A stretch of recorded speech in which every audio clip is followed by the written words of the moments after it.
నమస్తే welcome to our channel. నేను మిషాల్ని. కూటమి ప్రభుత్వం వచ్చి 1 ఇయర్ అవుతుంది. సో మద్యం కుంభకోణం కేసులో అందరూ అరెస్ట్ అవుతున్నారు. కానీ మరి ముఖ్యంగా జగన్మోహన్ రెడ్డి అరెస్ట్ ఎప్పుడని చెప్పి ఏపీ ప్రజలు ఎదురు చూస్తున్నారు, అడుగుతున్నారు కూడా. సో మరి ముఖ్యంగా చూసుకుంటే ఇక తర్వాత జగన్మోహన్ రెడ్డి అంటే లిక్కర్ స్కామ్కు సంబంధించి అరెస్ట్ అవుతాడా లేదా అని డిస్కషన్ చేసే ముందు మనతో పాటు స్టూడియోలో ఉన్నారు కాంగ్రెస్ అధికార ప్రతినిధి కాసరగడ్డ నాగార్జున గారు ఉన్నారు. వారిని అడిగి కొన్ని విషయాలు మనం తెలుసుకుందాం. నాగార్జున గారు నమస్కారం. నమస్తే. లిక్కర్ స్కామ్కి సంబంధించి అందరూ అరెస్ట్ అవుతుంది మనం చూస్తున్నాం, అతి సిట్టి విచారణ జరుగుతుంది కూడా చూస్తూనే ఉన్నారు ప్రజలు. సో మరి ముఖ్యంగా చెప్పాలంటే జగన్మోహన్ రెడ్డి అరెస్ట్ ఎప్పుడని చెప్పి ఏపీ ప్రజలు అడుగుతున్న క్వశ్చన్ మిమ్మల్ని అడుగుతున్నా. మరి దీని మీద మీరు సమాధానం ఏం చెప్తారు? జగన్మోహన్ రెడ్డి గారు అరెస్ట్ అవుతారా, జగన్ అన్న జైలుకి వెళ్తాడా? ఇది ఒక్కసారి మనం ఆలోచించదగ్గ విషయమే. ఎందుకంటే వైసీపీ వాళ్ళు ఏం చెప్తున్నారంటే మాకు కూడా కావాల్సింది జగన్మోహన్ రెడ్డి గారు జైలుకి వెళ్ళటమే కావాలి. జైలుకి వెళ్తే లాస్ట్ టైం జైలుకి వెళ్ళి 16 నెలలు ఉండటం వల్లే మేము ముఖ్యమంత్రి అయ్యాం. ఈరోజు 22 నెలలు కానీ ముఖ్యమంత్రి గారు జైల్లో ఉంటే, అంటే జగన్మోహన్ గారు జైలుకి వెళ్తే నెక్స్ట్ ఎలక్షన్లో మేమే ముఖ్యమంత్రి అవుతాం, మమ్మల్ని జైల్లో పెట్టడం ఇబ్బంది లేదని చెప్పి వైసీపీ అలా అంటున్నారు. కాకపోతే ఇక్కడ ఆలోచించుకోవాల్సింది ఏంటంటే ఎవరైనా అవినీతి చేయకండి, తప్పులేదు, అది కోర్టు డిసైడ్ చేసి దాని మీద కేసులు వేస్తుంది. ప్రజలు కూడా ఎంతవరకు తీసుకోవాలా ఎంతవరకు తీసుకోకూడదు ఆలోచిస్తారు. కానీ వీళ్ళు అవినీతి దేంట్లో చేశారంటే లిక్కర్ కేసులో చేశారు. ఎందుకు ఈ మాట అంటున్నాం అంటే, మనం లాస్ట్ టైం మీరు ఢిల్లీ ఎలక్షన్ చూసినా తెలంగాణ ఎలక్షన్ చూసినా కానీ అక్కడ ముఖ్యమంత్రి గారిని జైలు వేశారు, ఇక్కడ కవిత గారిని జైలు వేశారు. జైలు వేసినంత మాత్రాన వాళ్ళ పార్టీలకు కానీ వాళ్ళ ఎమ్మెల్యేలకు కానీ ఏమన్నా ప్రజల్లో సానుభూతి వచ్చిందా? రాలా. ఏం జరిగింది? అక్కడ గవర్నమెంట్ పోయింది, ఇక్కడ ఎంపీ సీట్లో ఒక ఎంపీ సీట్ రాలేదు.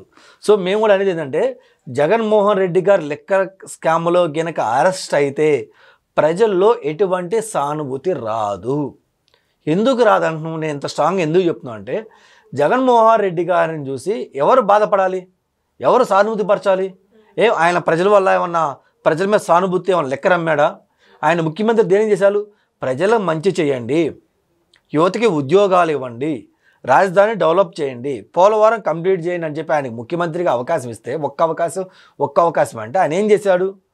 నాసే రకం లిక్కర్ తెచ్చుకొని లిక్కర్ తీసుకొచ్చి దాంట్లో ఎలా పడితే అలా మిథైల్ ఆల్కహాల్ రేషియోని కలిపి రేట్లు పెంచి ప్రజల దగ్గర డబ్బులు దండుకున్నాడు. అలాంటి అవినీతి చేసిన దుర్మార్గుడి పైన ప్రజలు ఎందుకు సానుభూతి ఇవ్వాలి, సానుభూతిగా ఎందుకు ఉండాలి? ఎందుకంటే ఆయన అమ్మిన లిక్కర్ తాగింది సామాన్యులు, నిరుపేద కార్యకర్తలు, వాళ్ళ కుటుంబాలు రోడ్డు మీద పడ్డాయి, వాళ్ళ కుటుంబంలో ఉన్న ఆడబిడ్డల తాళ్ళు తెగిపోయాయి. ఇప్పుడు ఈరోజు చూస్తే ఎక్కువ మంది వైద్యం దేనివల్ల బాధపడుతున్నారంటే వాళ్ళ యొక్క లిక్కర్ తాగడం వల్ల లివర్ ఎఫెక్ట్ అయ్యి ఈరోజు ఇబ్బంది పడితే హాస్పిటల్లో జాయినింగ్స్ అవుతున్నారు. సో దీనికి కారణం ఎవరు? జగన్మోహన్ రెడ్డి గారి డబ్బు ఆశ.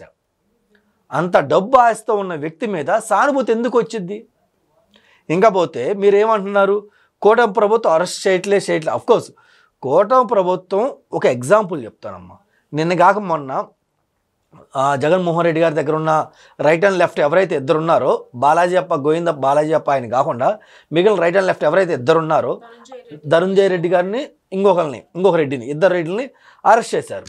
అరెస్ట్ చేసినప్పుడు సిటీ దగ్గరికి వెళ్ళినప్పుడు వాళ్ళు క్వశ్చన్ ఏం అడుగుతున్నారంటే, ఈ లిక్కర్కి మీకు సంబంధం ఏంటి, డబ్బులు ఎలా వెళ్ళినాయి ఏంటి అని అడిగినప్పుడు వాళ్ళు ప్రధానికి తెలియదు, గుర్తు లేదు, మర్చిపోయాని సమాధానం చెప్తున్నారంట. సమాధానం చెప్పిన సిటీ ఇన్వెస్టిగేషన్ ఆఫీసర్ అని చెప్పారంటే ఆయన ముందు లెక్కలు పెట్టారంట. ఏమి లెక్కరు? పలానా కంపెనీలో నువ్వు నీ కొడుకు డైరెక్టర్, ఆ కంపెనీ నుంచే డబ్బులు భారతి గారి యొక్క కంపెనీకి వెళ్ళి ఎందుకు కొట్టారు, ఏంటి రీజన్, అసలు ఈ కంపెనీకి మీ కంపెనీకి ఇన్ని డబ్బులు ఎలా వచ్చాయి, మీరు సాధారణ ఒక ఎంప్లాయీగా పనిచేస్తా ఇన్ని వేల కోట్లు ఎలా వచ్చాయి ఏంటి అయినప్పుడు ఆయనకి ఏం సమాధానం చెప్పాలో తెలియలేదంట.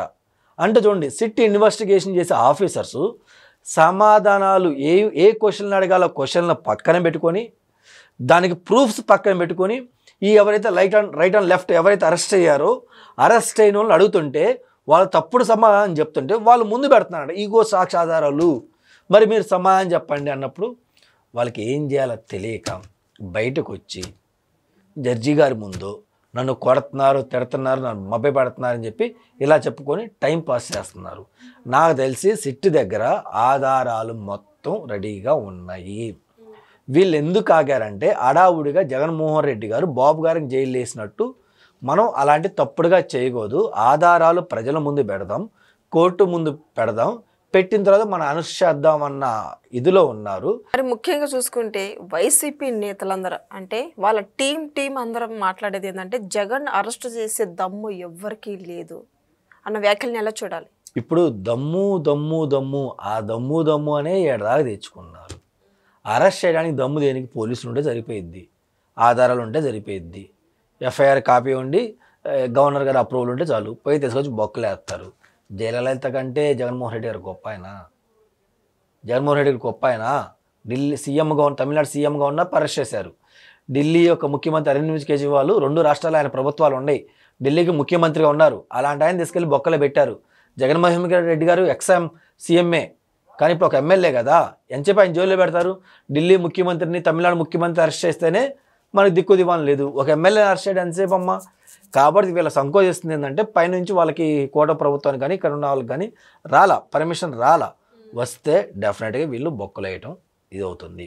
అయితే ఫస్టే జగన్మోహన్ రెడ్డి గారు నేరు, ముందు మితిన్ రెడ్డి గారు నేస్తారు. మితిన్ రెడ్డి గారి తర్వాత జగన్మోహన్ రెడ్డి గారి దగ్గరికి వెళ్ళింది. మహా అయితే ఒక 2-3 మ్యాక్సిమం డేట్ వచ్చేసి జూన్ 11, జూలై 11లోనే ఈ కేసు మొత్తం కొలికి వచ్చిందని చెప్పి నేను అనుకుంటున్నాను. మరి లిక్కర్ స్కామ్కు సంబంధించి ముడుపులన్నీ కూడా తాడేపల్లి బ్యాలెన్స్ చుట్టూ ఉన్నాయని చెప్పి వార్తలు వస్తున్నాయి. ఇది వాస్తవం అంటారా? పిల్లికి బిజ్జం పెట్టాడు జగన్మోహన్ రెడ్డి గారు. అలాంటిది అన్ని వేల కోట్లు ఎవరికి ఇస్తారు? ఊరకే ఇవ్వరు కదా. ఏదో మన గుండు బాబే చెప్తాడు డబ్బులు ఎవరికి ఊరకే రావన్నట్టు. ముఖ్యంగా అది జగన్మోహన్ రెడ్డి గారిని చూసి రాసింది అనుకుంటా. ఆయన డబ్బులు ఎవరికి ఊరకే రావని చెప్పి అందుకే రాసింది అనుకుంటా. సో జగన్మోహన్ రెడ్డి గారు కూడా అంతే. ఆయన మీరు ఎక్కడైనా చూడండి, ఎవరికైనా ₹1 ఊరకే ఇవ్వడం చూసారా? పాదయాత్రలో కానీ ఇంకో దాంట్లో చూసారా? నేనైతే చూడలా. సో డబ్బులు మొత్తం ఆయనకే చేరినాయి, ఆయన బిలామీ కంపెనీలో ఉండి అవి ఆధారాలతో సహా వీళ్ళు బయట పెట్టే రోజు దగ్గరలో ఉంటుంది. ప్రజలు కూడా ఒక్కసారి ఆలోచించాలమ్మా. జగన్మోహన్ రెడ్డి గారికి ఒక పార్టీ నడిపే అంత క్వాలిటీస్ ఉండేవా లేవా? ఈయన బయటకు వచ్చి మొత్తం శుద్ధపూసలు మాట్లాడతారు, లోపల చేసే మొత్తం దొంగ వ్యవహారాలే చేస్తాడు. ఇతను ఈ రాష్ట్రానికి కానీ ఈ పార్టీకి అవసరం కానీ ప్రజలు కూడా ఒక్కసారి ఆలోచించుకోవాలి. మరి లిక్కర్ స్కామ్ సంబంధించి ఇప్పటి వరకు విచారణ జరిగి అయిపోయిన వాళ్ళు కొంతమంది అయితే కొన్ని ఆధారాలు అయితే బయటకు వచ్చాయి. ఏంటంటే భారత సిమెంట్ కంపెనీలు కావచ్చు, జిస్టరీలు కావచ్చు, ప్రతి ఒక్కటి భారత సిమెంట్ కంపెనీ అయితే అసలు జగన్మోహన్ రెడ్డిది కాదు, భారతీది కాదని మనకి సిట్టు విచారణలో తేలిన వార్త. ఇది వాస్తవం అంటారా? అమ్మ, భారతీ సిమెంట్ ఎవరి పేరు ఉందమ్మా? భారతమ్మ పేరు మీద ఉంది. మీరు ఆ వెబ్సైట్లో ఓపెన్ చేస్తే కూడా ఫోటోలు ఎవరే కనపడతాయి? భారతమ్మే కనపడతాయి. ఒకప్పుడు 100% షేర్లు వీళ్ళకుంటే ఆ తర్వాత ఒక ఫారిన్ కంపెనీకి వీళ్ళు అమ్మడం జరిగింది. అది కూడా మనీ ఇది కింద రూటింగ్ కింద చేశారు. సరే, వాళ్ళకి ఎంత షేర్ ఉంది? ఫారిన్ కంపెనీకి 51% షేర్ ఉంది. వీళ్ళకి ఎంత షేర్ ఉంది? 49% షేర్ ఉంది కదా. మరి 49% షేర్ ఉంటే నాది కాదని ఎందుకు అంటారు? నాది కాదన్నప్పుడు బాలాజీ గోవిందప్ప 10 సార్లు మిమ్మల్ని కలవాల్సిన అవసరం ఏంది? మీరు లాక్డౌన్ టైంలో కూడా ప్రజలకి ఇదిగా లేని టైంలో కూడా మీ సిమెంట్ రేట్లు విపరీతంగా పెంచుకొని పక్క సిమెంట్ ఫ్యాక్టరీల మీద రైడ్లు చేపించడం, మీరు అమ్మటం స్టాప్ చేయండి, ఏపీలో అమ్మొద్దని బ్లాక్మెయిల్ బెదిరించేయటం, ఇవన్నీ నిజాలు కదా. ఇది భారతీయ సిమెంట్ మీద ప్రేమ వల్లకే మీరు ఆ రోజు గవర్నమెంట్ చేసింది. ఇన్ని ఆధారాలు, ఇన్ని మాటలు, ఇన్ని ఆధారాలు ఉన్నా కూడా భారతీయ సిమెంట్కి నాకు సంబంధం లేదు, భారతీయ సిమెంట్ నాకు సంబంధం లేదంటే ప్రజల చేతుల్లో పూలు ఎలా పెట్టాలో వీళ్ళని చూసి మాత్రమే నేర్చుకోవాలి. వాళ్ళ కార్యకర్తలు సిగ్గుపడుతున్నారు. ఇంత సిగ్గుగా బయటకు వచ్చి అబద్ధాలు ఆడతంటే జనాలు ఏమనుకున్నారు? కొంచెం కనుక మీకు మైండ్ ఉండదా అని మాట్లాడుతున్నారు. లేకపోతే భారత సిమెంట్ వాళ్ళకి కాపాటం ఏందమ్మా? 49% షేర్ ఉంది. నిన్న కాక మొన్న అంబాటి రాంబాబు ఏమంటారు? ఆ కంపెనీ మాది కాదు, మాకు మైనర్ షేర్ మాత్రమే ఉంది. 1% ఉన్న మైనర్ షేర్ అంటారు, 2% ఉన్న మైనర్ షేర్ అంటారు, 3% ఉన్న మైనర్ షేర్ అంటారు. వాళ్ళు మైనర్ షేర్ అనకుండా ఏమనాలి? 49% వాటా మాకుందని అనొచ్చు కదా. అలా అంటారు. మైనర్ షేర్ మాకే ఉంది కదా అంటారు. అంటే చూడండి, వీళ్ళు తెలివిగా ప్రజలకు ఎలా మోసం చేస్తున్నారో ఇది ఒక ఎగ్జాంపుల్. సో అంటే జనాల చెవులో పువ్వులు పెట్టడానికి వైసీపీ రెడీగా ఉంది. ఇప్పటి వరకు చాలా పువ్వులు పెట్టింది. ఇంకా పెడతామంటే ప్రజలు తీసుకునే ఉద్దేశం లేదే. కానీ ఇప్పుడు తెలుసుకున్నారు. జనాలు పల్లెటూరులో కూడా చర్చ జరగాలమ్మా. మన ప్రాణాలతో చెలగాటం ఆడిన వ్యక్తి జగన్మోహన్ రెడ్డి. ఈ పార్టీ మనకు అవసరమా? జగన్మోహన్ రెడ్డి గారు మనకు అవసరమా? మనల్నే వద్దనుకుని రాజకీయం చేశారు. ఆయన లేకపోతే మనం ఎందుకు బతకలేము? ఆయన మనకు అన్నాడా, మనకు బొడ్డు కోసాడా, మనకు పేరు పెట్టాడా, మనకి భోజనం పెట్టాడా, చదివిచ్చాడా, పెద్దోని చేశాడా? నిన్న కాక మొన్న వచ్చింది పార్టీ. ఇంకెందుకు అవసరం? మిమ్మల్ని వద్దనికే ఆయన రాజకీయం చేసుకొని మీకే కల్తీ సారాయమ్మి మీ దగ్గర డబ్బులు సంపాదించిన వాడికి వాడి జెండా ఆయన జెండా మీరు మొత్తం అంటే ఇంకెలా? ప్రజలు కూడా ఆలోచించాలి. గ్రామాల్లో కూడా చర్చ జరగాలి. ప్రభుత్వం కూడా దీన్ని సీరియస్గా తీసుకొని గ్రామాల్లో రచ్చబండ కార్యక్రమాలు పెట్టి చర్చ జరిపితే కానీ వాస్తవాలు ప్రజలకు తెలియవమ్మ. మేమైతే కాంగ్రెస్ పార్టీ నుంచి ఇదే డిమాండ్ చేస్తున్నాం. ముఖ్యంగా వైసీపీ అధికారంలో ఉన్నప్పుడు కార్యకర్తలు కావచ్చు, అంటే వాళ్ళ నేతలు కావచ్చు, మరి ముఖ్యంగా ఏ విధంగా రెచ్చిపోయారు అనేది కూటమి ప్రభుత్వం వచ్చిన తర్వాత ప్రజలకి బాగా అర్థమవుతుంది. వాళ్ళు చేసిన స్కాములు కావచ్చు, భూ కబ్జాలు కావచ్చు, ముఖ్యంగా చూసుకుంటే పెద్ద స్కామ్ అనేది లిక్కర్ స్కామ్. ఏ విధంగా రెచ్చిపోయారు అనేది ప్రజలు గమనిస్తున్నారు. మరి ముఖ్యంగా చెప్పాలంటే జగన్మోహన్ రెడ్డి పలు సందర్భాల్లో చెప్పింది, ఈ 5 సంవత్సరాలు నా దగ్గర ఫోన్ లేదు, ఫోన్ నెంబర్ లేదు అని చెప్పిన సందర్భాలు ఉన్నాయి. మరి చూసుకుంటే ఇటీవల నిన్న మొన్న వచ్చిన వార్త ఏంటంటే తన దగ్గర ఐఫోన్ ఉంది, ఐఫోన్ యూజ్ చేస్తున్నారు. యూజ్ చేసేది ఐఫోన్లో మొత్తం లిక్కర్ స్కామ్కి సంబంధించి డేటా మొత్తం ఐఫోన్లో ఉందని అన్నారు. మరి దీన్ని ఎలా చెప్తావు? దీని మీద స్పందన ఏంటి? ఇదేంటంటే తాడేపల్లి ప్యాలెస్లో సిట్టి వెళ్ళి డోర్ టు డోర్ ఇన్వెస్టిగేషన్ చేస్తేనే, సెర్చ్ చేస్తేనే, మొత్తం చూసి ఆధారాలు వీడియోలు బయట పెడితేనే మనకు వాస్తవాలు కొన్ని తెలుస్తాయి.